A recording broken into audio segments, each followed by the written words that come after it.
Next dear students, आप देख सकते हैं उसने डिफेंस डे के वाले से एमसीक्यूज पूछा है, और इस चीज़ को लाजमी तौर पे नोट करते जाएं कि टॉपिक के साथ जो एमसीक्यूज एसोसिएटेड है वो किस तरह पेपर के अंदर पूछ रहा है। यानी कि ये आर्मी के एमसीक्यू के साथ एसोसिएटेड था डिफेंस डे का, तो उसने फौरी तौर पे इसको भी शामिल कर लिया है।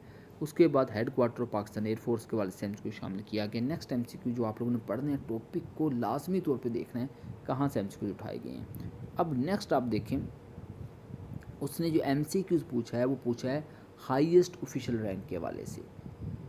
एमसीक्यूज को पढ़ना बड़ा ज़रूरी है कि वो पूछना क्या चाह रहा है। The highest official rank of air force, अगर वो ये highest official rank Pakistan army का पूछता आंसर चेंज था, पाकिस्तान एयरफोर्स का चेंज है। ठीक है, नीचे वाले आप अगर आते हैं पेज पे तो सेकंड लाइन में देखें, यहाँ पे highest official rank of Pakistan army, तो आंसर चेंज है। इसलिए स्टेटमेंट को लाजमी तौर पर पढ़ें। स्टेटमेंट को पढ़ने में जो टाइम लग रहा है वो आपका टाइम ज़ाया नहीं हो रहा। ठीक है, वो टाइम आपके फ़ायदे में। जिसने इतना पढ़ा द हाईएस्ट ऑफिशियल रैंक, उसने फौरी तौर पे लगा दिया जी जनरल पे, रॉन्ग हो गया जी। पूछा गया था एयरफोर्स का, लगा पाक आर्मी का दिया। तो इसको लाजमी तौर पे देखिएगा। उसके बाद उसने highest non operational military ward के वाले से एमसीक्यूज पूछा है, वो भी देख लीजिएगा। उसके बाद बड़ा इंपॉर्टेंट टॉपिक है वो है Pakistan as a nuclear power, इसको सर्च आउट भी कीजिएगा टॉपिक को। और मैंने यहाँ पे एमसीक्यू शामिल किया, हुई किया पाकिस्तान ने अपनी न्यूक्लियर जो डिवाइस थी उसको कब टेस्ट किया था, तो आप लाजमी तौर पे इसको सर्च आउट कीजिएगा। पाकिस्तान न्यूक्लियर पावर कब बना, पाकिस्तान ने कितने धमाके किए, कौन से मुकाम पर किए, किसकी क़यादत में किए, इंडिया ने कब किए थे, उनके कितने एटमी धमाके थे, तो इसको सर्च आउट कर लीजिएगा। Pakistan as a nuclear power आप क्रोम पे भी लिखेंगे तो पूरी हिस्ट्री आ जाएगी। और इंडिया को थोड़ा बहुत सर्च आउट कर लीजिएगा। आजकल आपको पता है थोड़ी सी टेंशन भी हैं बॉर्डर पर। ठीक है, तो उसकी वजह से इंशाल्लाह एक अच्छा एमसीक्यूज आपका बन जाएगा और ये टॉपिक आ सकता है पेपर के। उसके बाद मिसाइल्स के वाले से एमसीक्यूज हैं, ये ऐसा जितने पेपर में आने के चांसेस नहीं है लैट के, लेकिन पढ़ लीजिएगा। यहाँ पे शामिल करने का मकसद ये है कि अगर कोई एमसीक्यू स्पेशलाइज्ड किस्म का पूछता है मिसाइल के वाले से तो आपका रॉन्ग ना हो। खसूसी तौर पे रेंज है गोलीबार की वो लाजमी तौर पर पता होनी चाहिए। ठीक है, तो मिसाइल सिस्टम पाकिस्तान के वाले से थोड़ा बहुत पढ़ लीजिएगा। मतलब कि जो एमसीक्यूज मैंने दिए दे आर इनफ। ठीक है, मतलब यही इनफ है, मजीद मिसाइल सिस्टम के वाले सर्च आउट करने की ज़रूरत नहीं है। अब देखिए नेक्स्ट आ गया ना एमसीक्यू, वही हाईएस्ट ऑफिशियल रैंक ऑफ पाक आर्मी। नेक्स्ट बहुत इंपॉर्टेंट है, वो है कमांडर इन चीफ़ के वाले से। अब देखें पाकिस्तान एयरफोर्स का कमांडर इन चीफ़ अलग होगा। ठीक है, उसके बाद पाकिस्तान आर्मी का अलग होगा।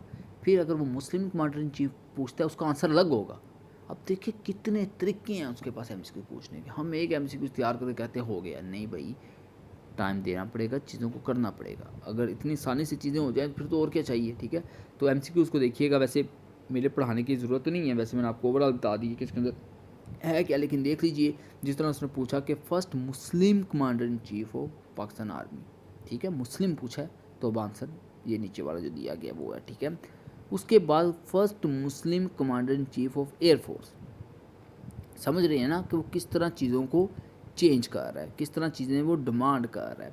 उसके बाद लार्जेस्ट कैंट के वाले से एमसीक्यूज़ ने शामिल किया है। ठीक है, फिर वही एब्रीविएशन का एमसीक्यूज़ आ गया। ठीक है, हमारे पास जो कि हमने पहले भी देखा। उसके बाद बहुत इंपॉर्टेंट एमसीक्यूज़ है वो है 1965 की जब वार हुई तो तब कमांडर इन चीफ कौन थे। ठीक है, काफ़ी इंपॉर्टेंट एमसीक्यूज़ है और पेपर के नुक्ता नज़र से भी काफ़ी इंपॉर्टेंट साबित हो सकता है। उसके बाद आप देख सकते हैं कारगिल इंसिडेंट के वाले से एमसीक्यू शामिल किया गया कि तब कमांडर इन चीफ कौन से थे। ठीक है, और उसके बाद आप देखें कि पाकिस्तान सबमरीन के वाले से भी एमसीक्यू शामिल किया गया है। तो ओवरऑल इस पेज पे काफ़ी इंपॉर्टेंट चीज़ें हमें मिली हैं। ठीक है, और ये तमाम तर चीज़ें करने वाली हैं, तमाम तर चीज़ें बहुत इंपॉर्टेंट हैं। और इसको लाजमी तौर पे कंपेयर कीजिएगा कि जो मैंने कमांडर इन चीफ़ के वाले से बताया ना, जहाँ पे मुस्लिम का वर्ड यूज़ हो रहा है, यहाँ पे ओवरऑल पूछ रहा है, तो इसको लाजमी तौर पे आप लोगों ने कंपैरिजन में रखना है।